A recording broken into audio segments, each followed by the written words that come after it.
Can't get to the store? Instacart is here to help. On your phone, download the Instacart app. You can also do this on your computer or tablet. Visit instacart.com. Click Get Started. Then enter your email.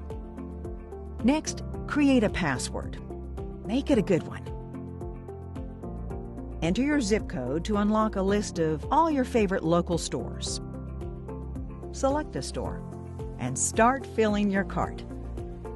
You can use the search bar to find specific items, or scroll through trending items and offers, or tap Explore to browse different departments.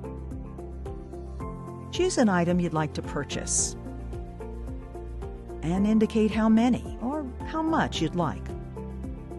You can indicate preferred replacements in case the store is sold out.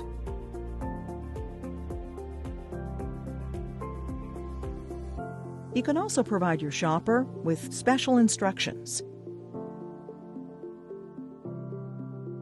Finished? Tap the grocery cart, then click Go to Checkout. Choose a delivery time. If you won't be home or are limiting your contact with others, select the Leave at My Door option. Then, enter your payment information and confirm. It's that easy. A local shopper will hand-pick items in your order and bring them straight to your door. Need help? Visit instacart.com/help.